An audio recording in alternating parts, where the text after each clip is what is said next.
Alright, I guess there's no getting around it. It's morning, time to get up.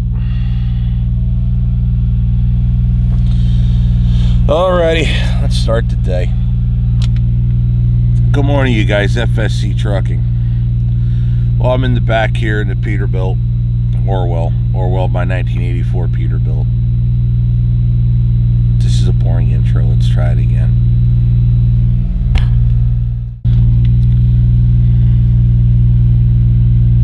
F this. I'm going back to bed. Good morning, everybody. FSC Trucking. I'm trying to figure out a way to make the beginning of this video interesting. I'm probably failing miserably. Alrighty, let's get to it. Get up, rise and shine. Time to wake up. Yeah. Alright. Hear that noise underneath there? That's my green APU running. There's my laptop sitting on the dashboard running too.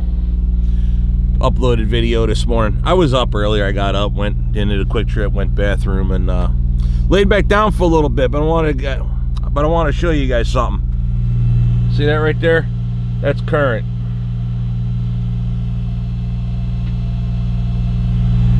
Yeah, it's 31 degrees outside, and I'm in a t-shirt.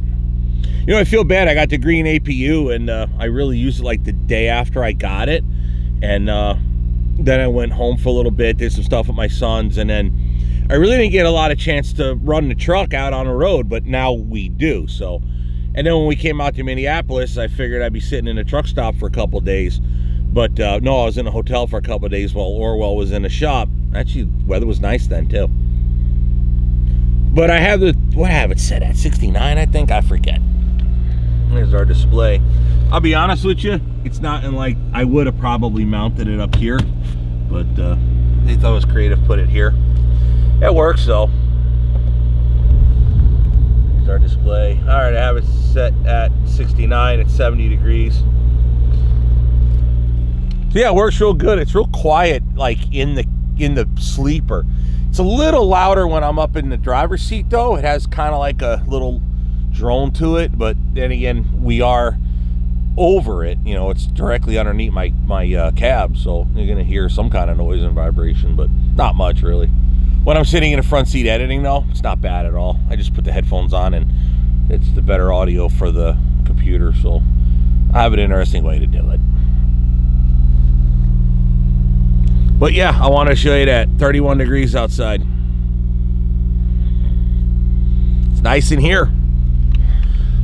Alrighty, so there's no good and easy way to explain this one. I get a lot of questions. How do you get in and out of the back of the truck? Well, let me try to do it to where it doesn't look completely dumb. So what I do is I just butt scoot. Put my feet down by my pedals. Yeah, obviously I would leave my boots right there on the floor right there. And I just butt scoot. And I move stuff out of the way. It's my Tupperware, it has all my computer stuff. I just slide into the seat. Boom. Yeah, that's yikes. It's one thing I never understood about winter. How is it always sunny when it's cold? Look at that.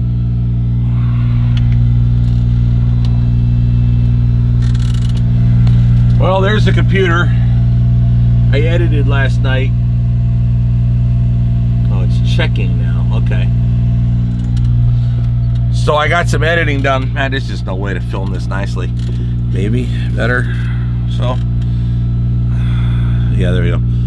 So I did some editing last night and woke up this morning, started the upload to YouTube. So by the time you see that video, this video will be not up yet. Right. Yeah, because I'm recording it now.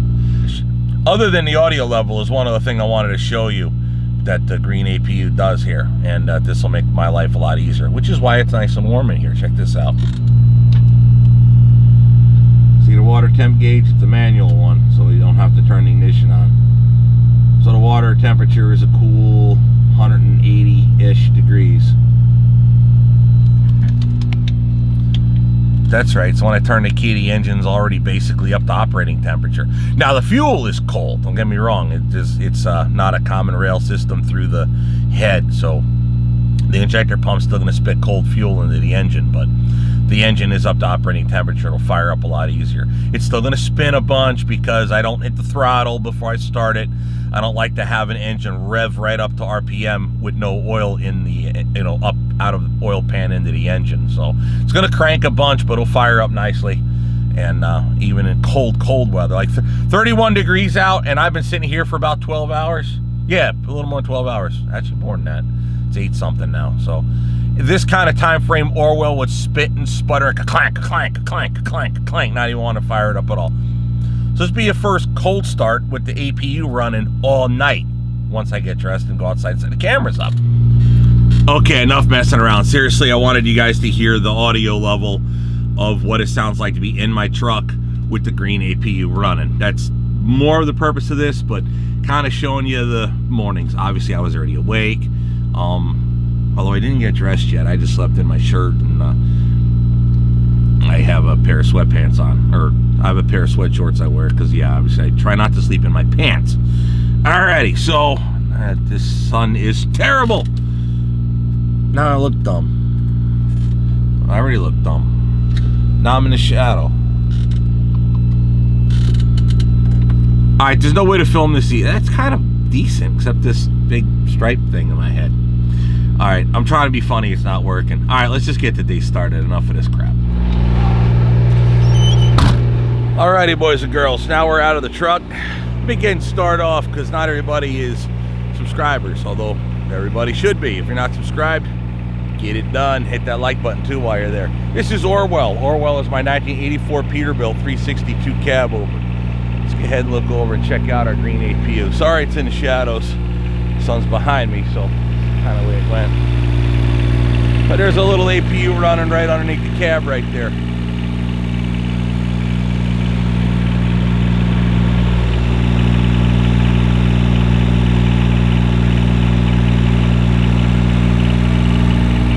Yeah, that right there is a little unit keeping me and Orwell's engine nice and warm. Well, let's get and check out the thing we're hauling. So what happened was I picked this piece of freight up over in Chilton, Wisconsin at MB Company where they make them at. So this has a trailer to it, but it bolts onto it. It doesn't hitch on like a fifth wheel. I think the reason is they want to try to be able to use the truck so the truck doesn't hip hop back and forth. It more up and down like a solid unit, but it starts to articulate. I think that's the way the design feature is on this thing. There's a blower attachment, like a trailer that goes with it. That's on another truck. And then another truck has the snow plow that attaches to the nose of this thing. But it is the shortest, cutest little truck you ever saw. It's certainly interesting. It's pretty cool. One thing I noticed though was the engine obviously is in the back right there. And the engine faces rearward. There's a drive shaft that comes to the transmission to the front, down to a drop box or a V drive. And then it goes from there to the differentials. And obviously it has four-wheel drive, so it will use all the drives. Matter of fact, I think the trailer will have its own drive axle as well because it has an engine that runs the blower, and that engine also could push the rear axle. I'm pretty sure that's how that works. We might have to see that. Either way, we picked this up at Chilton, Wisconsin. We dropped it off in Minneapolis at the airport for a little bit. That was on Wednesday morning. So Wednesday I sat around, Thursday we sat around, and yesterday, Friday, we picked it up at about 10 o'clock in the morning at the airport, and it came down here. We're just a little north of Ames, Iowa. So now we're taking it to Denver. That's its final destination, is Denver. Meanwhile, after we left and loaded it, that's when I found when I did my service on the truck, my rear differential had gone to crap. The pinion bearing was shot, and that was rattling around a bit. And then with that rattling also created the yoke rattling on the pinion itself. So we had major problems. I found a set of differentials in Brookfield, Wisconsin at Badger Truck Rebuild Center. That's also the same place that rebuilt my transmission years ago. Had to have Jen go all the way down there, pick them up, and bring them all the way to Minneapolis. Meanwhile, Northern Trailer Repair went ahead and put the new diffs in Orwell for me while I was waiting for that to be done. Long story short, the bigwigs were showing that, and I was at the repair shop. So I lucked out. I had no downtime, thanks to Jen for literally driving that 700-mile round trip to bring me all my parts with my pickup truck. It worked out good. So yeah, that's the truck. We'll figure out how to attach cameras and stuff. So right here on these bolt holes, that's where that trailer bolts onto. Right there, you'll see alignment pins that go in there, and then they got the bolts that go in there. So basically the hitch would be right here. The other screw up was with me finding out I had issues with Orwell and work that had to be done. I left us loading this in Chilton. All the footage for that, I left that footage at home, so it's still on my home computer. So if I ever edit that, it'll probably be after I deliver this. It'll be in one of those lost footage bins or something, I guess. I'm not sure. Either way, that's the freight. That's Orwell. You hear my green APU running. So with all that yapping, let's go ahead and fire him up. See how it does in this 32-degree weather.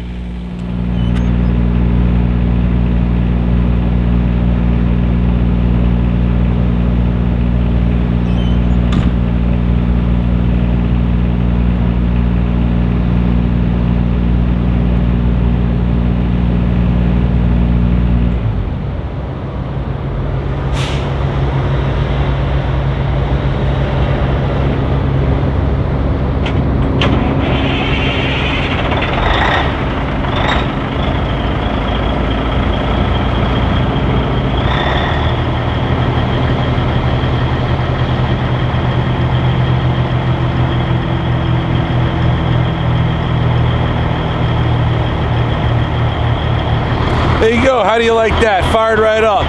No fussing, no pissing, no moaning, no complaining, no big clouds of billowing white smoke and a worn out starter. Yeah. And I was warm waking up, so there you go. I figured I'd show you that. All right. So with that, it's enough of me yapping. Let's go ahead. I got to get something to eat quick, get some drinks. We'll throw the GoPros up and let's get on out of here. We're going to start our... Let's start on our way towards Denver.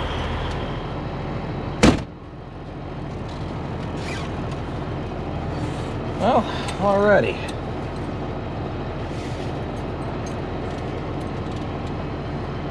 We are ready to go.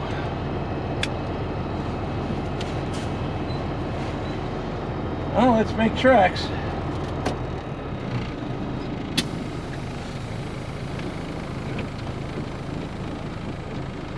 You guys know what I'm going to ask you for, right? Because we're not going nowhere until you do. Hit that like, hit that subscribe. Let's get out of here. There you go. I knew you had it in you.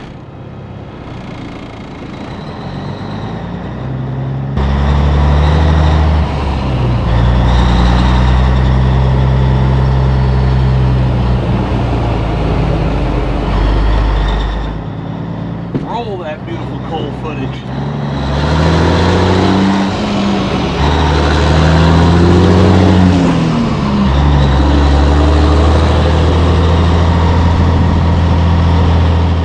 Well, I may as well explain for those new to the channel. When we put the APU on, my exhaust on the right side was in the way.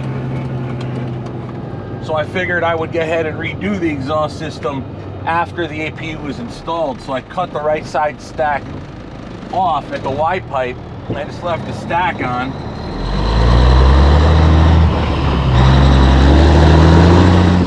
Obviously we're going to be replacing it and modifying the exhaust. Probably just rebuild the whole exhaust system. I'm gonna look into what a bigger set of pipes would cost, what the order time is, the lead time to get them ordered, between when I ordered them and when they would come in.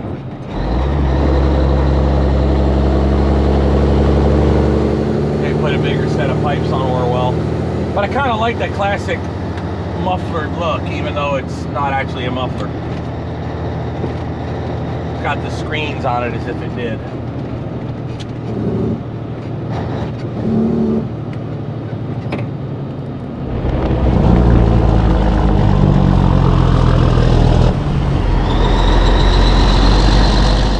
Jake brakes are being finicky. Sometimes a rug gets underneath the throttle.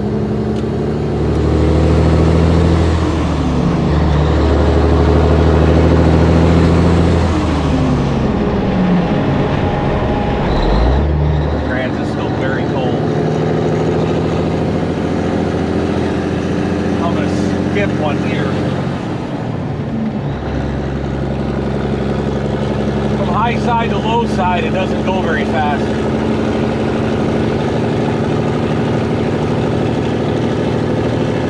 We don't weigh much anyway, so skipping a gear ain't a problem.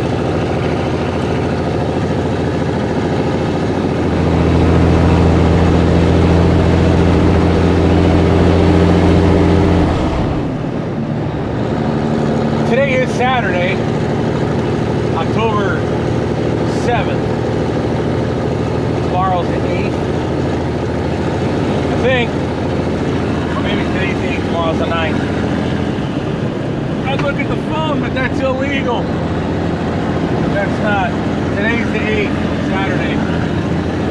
Tomorrow's the 9th.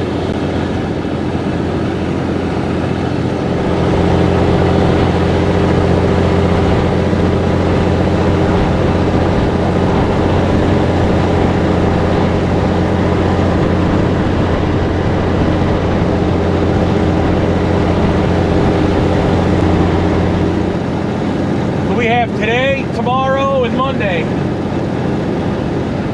Tuesday morning, they want us in Denver. So needless to say, we got time.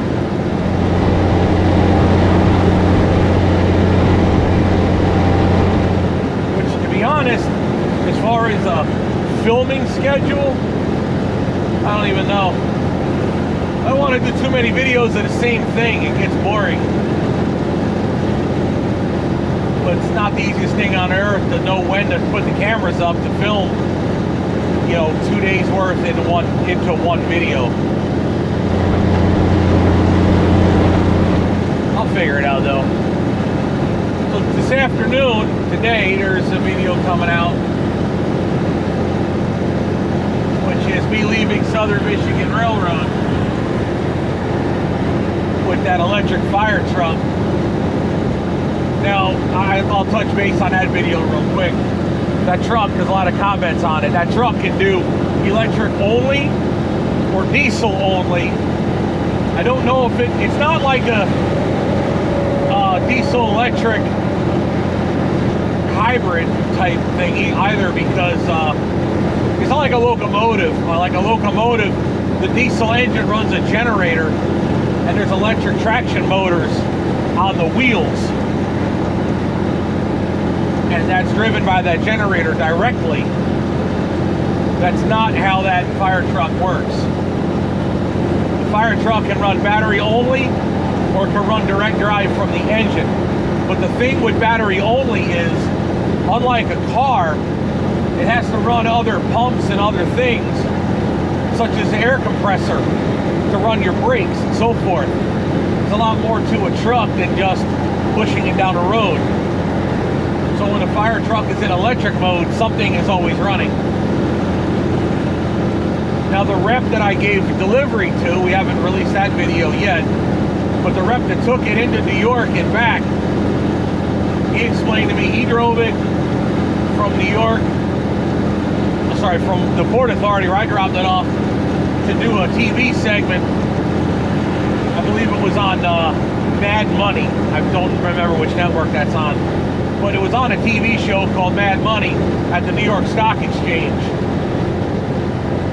We drove it about 8 miles in and 8 miles back in New York traffic. It sucked down a pretty good amount of battery in doing so. But you got to bear in mind, it has to continuously run even when it's stationary. It did, however, load a lot stronger in electric mode than it did in diesel mode, because the diesel engine is not as big as a normal truck is. I did see it isn't much bigger than what's in a Dodge pickup truck. Hell, it may even be a 24 valve Cummins. I don't really know, but it's not very big.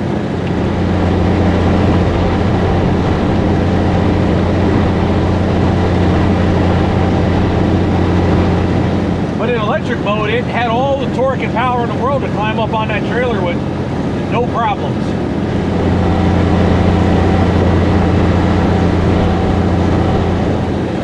So I'll give it the credit for that. Obviously, any electric vehicle is range challenged. They don't all have good range. Even a Tesla can only go so far before it's got to sit for hours and hours to charge. But that's about that video, and that'll come out. I filmed that thing months ago.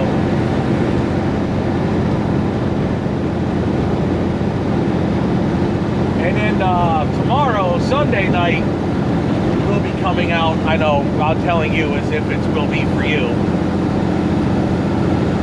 That will be, I have no idea what questions will be. That will be the breakdown synopsis of Orwell with the differential problem I had, and the timeline and how that played out with this load, and why it was so urgent that I had to have Jen drive literally 700 miles to round trip to get me my parts. I didn't want to let the customer down. I didn't want to let Whitmire down. And I had the opportunity, so I took it.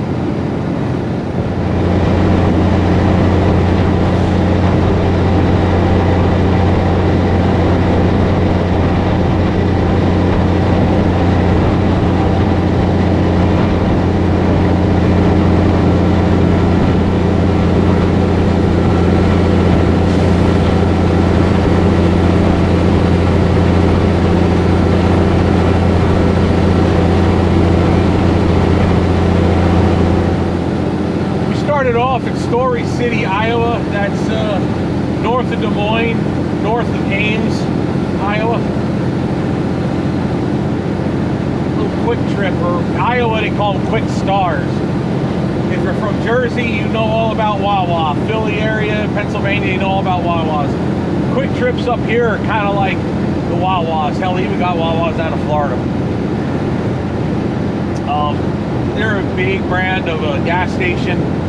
Cheap gas. As far as I'm concerned, a lot of the quick trips and quick stars, they've been opening up smaller truck stops. Even the one in the Holy Hill one used to be where the is where the Holy Hill truck stop used to be.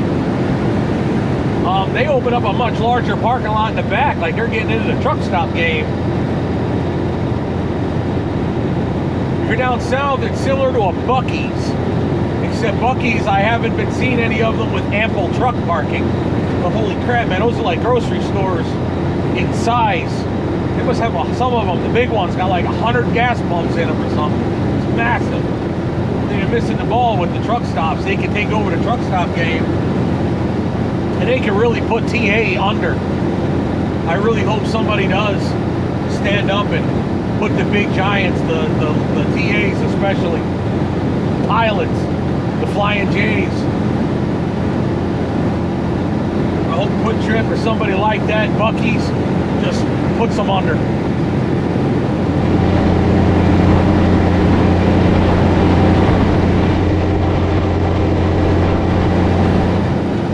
How can TA justify 50-some cents a gallon more than the station across the street? And then they charge half the lot for parking. That quote reserve scam that hit literally as soon as the ELD mandate hit. The reserve parking took up half the spaces. Insane to me.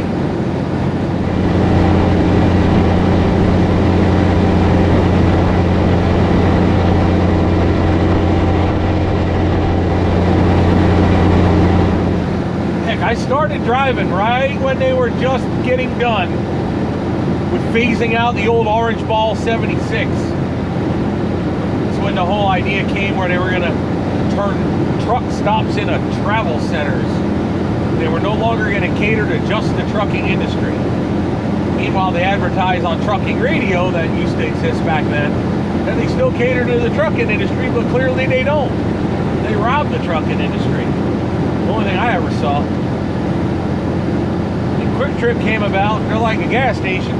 They're like, people seem to like us. I'm like, we can sell diesel. What if we put a truck pump here? We get semis in here. And they're like, well, what if we park them? Like, oh, what if we make all kinds of warm and cold foods available? Nice sandwiches that are actually yummy and tasty and good to eat. Believe me, I'm not endorsed by any of them. But you go way back to when I met Karen, the manager at the Richfield truck stop, Pioneer Plaza there in Richfield, Wisconsin. To this day, I have never been back in that building.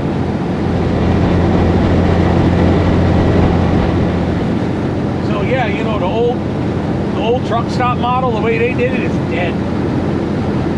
The travel center killed it. So now you got these huge gas stations that also have truck, diesel, and parking now. And they're killing it. They're doing great.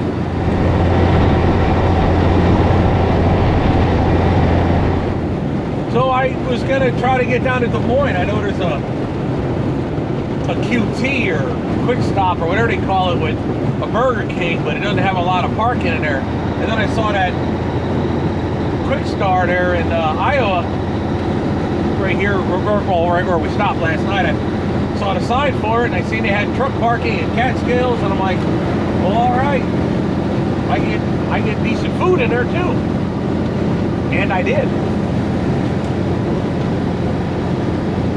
What I did is I got an 8-piece chicken, and I ate the white meat first because it doesn't heat up very good. And to be honest, the dark meat, if you eat it cold, it's a little more tender compared to the white meat that's cold. So I ate that last night, and I left the box out. This morning I ate the rest. So yeah, 4 pieces and another 4 pieces. Had a little bread to go with it, and my orange juice. This is the last of my second.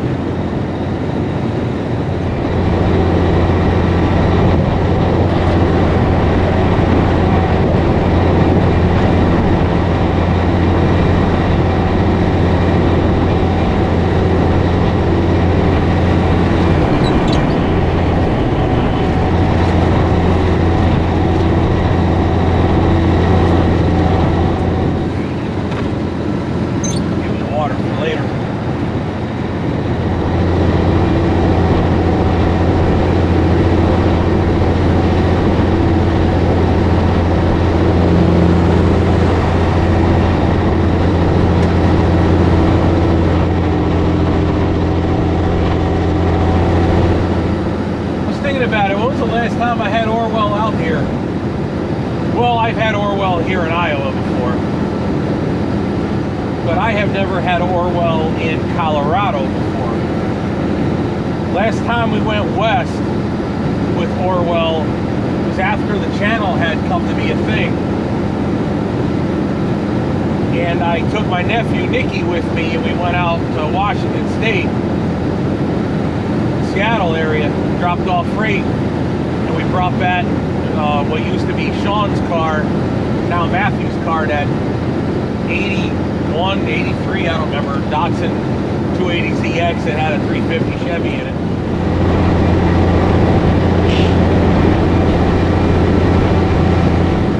Brought that back to Wisconsin along with other freight. That was some time ago. Was a time before the channel I came across, and I brought a military vehicle that was under development. I had to tarp it so nobody would see it, and I brought that. See if I can find a picture of that, of the load on with the tarps. It was on a 3-axle trailer. We didn't need to stretch it, but we needed the 3rd axle for the weight. And that trailer was heavy because it was an expandable trailer, stretch trailer. Somewhere in Michigan, I had to bring it out to that test track out by Reno. So I drove it all the way out there. Police reported ahead. Had help on that one though. We got out there, and it was a good load. It came back empty though. That was part of it was in their freight rate. We knew we were coming back empty, so they had to pay us to bounce back.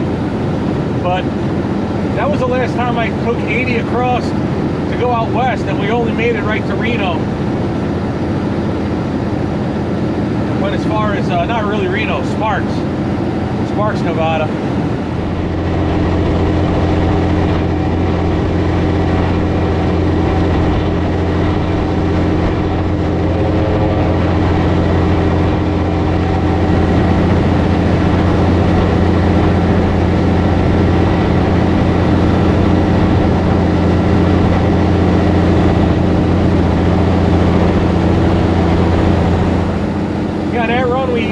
Took 80 all the way across.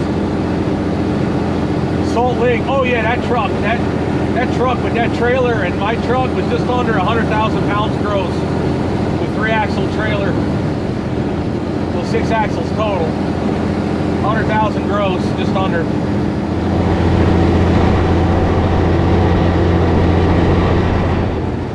Come up and down hills in Salt Lake City, coming down into Salt Lake. I came down like a scared old grandpa. I still had them brakes quite warm when we got to the bottom. Heavy load. We'll play around with that stuff again.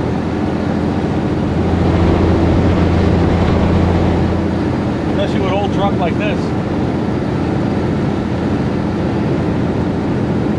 But we made it, no harm, no foul, no issues.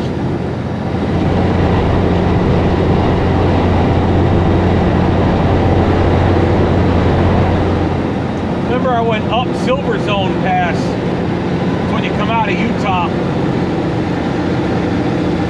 Yeah, look at that steer tire bounce. You come out of Utah into Nevada, start climbing a mountain range right there. Once you come through Wendover, that's Silver Zone Pass. I got to the top of that puppy doing a whole blistering 21 miles an hour. That would have been an awesome video, a long one, but an awesome video.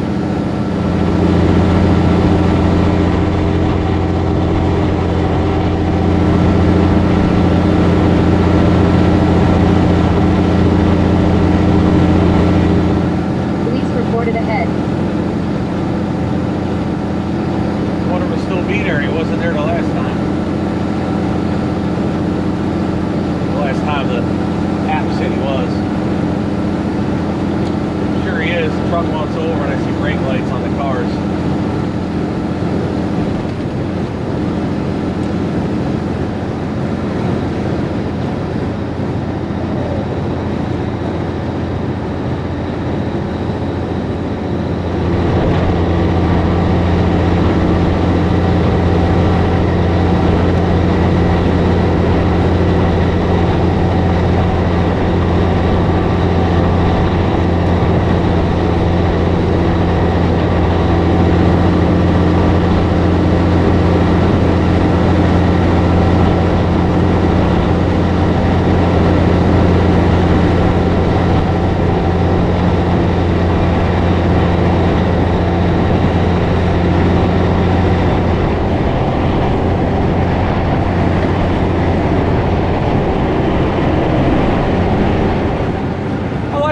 Cool and challenging stuff like that.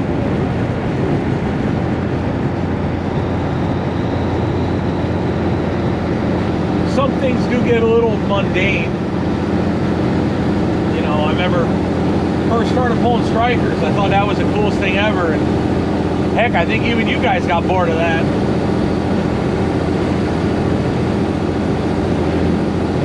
This load's kind of interesting. It's like, what the hell kind of truck is that?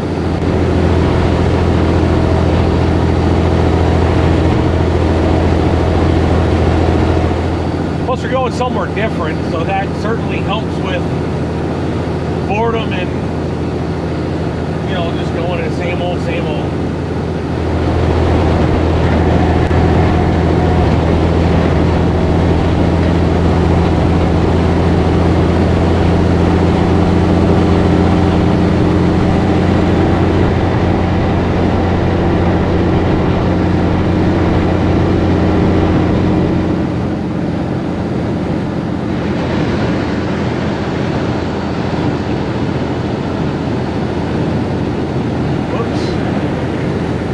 Bicycle fell out hill.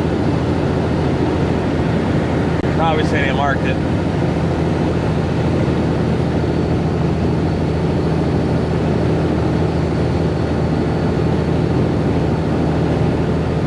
Coming up on the scales in Avoca, Iowa. Ohio. Yeah, there you go.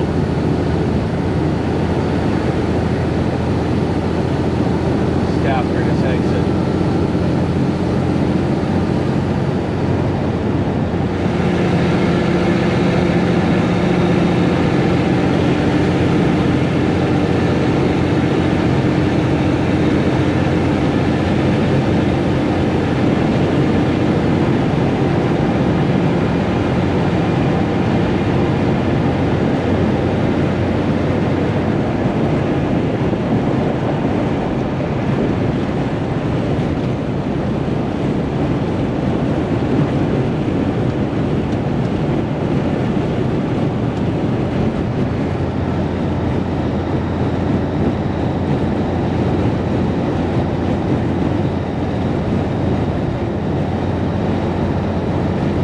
house is closed.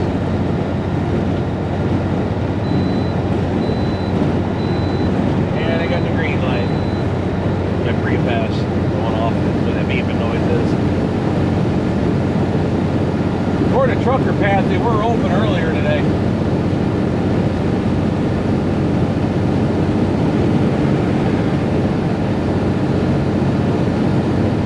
Job in the backyard. Ain't nobody home. I guess he got his money for the day.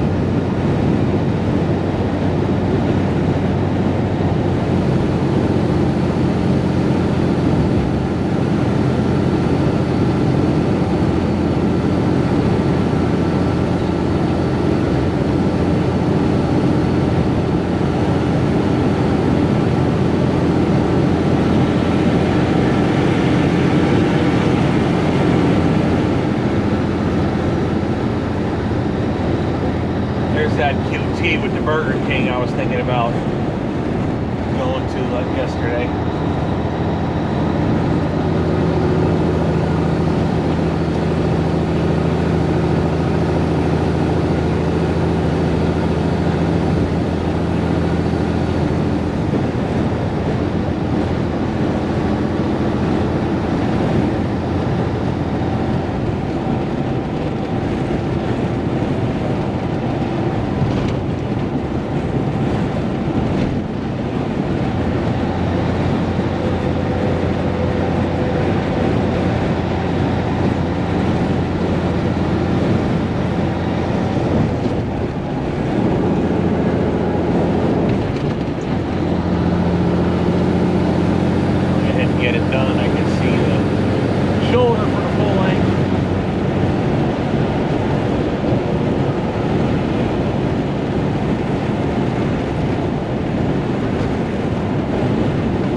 Crated up Komatsu parts.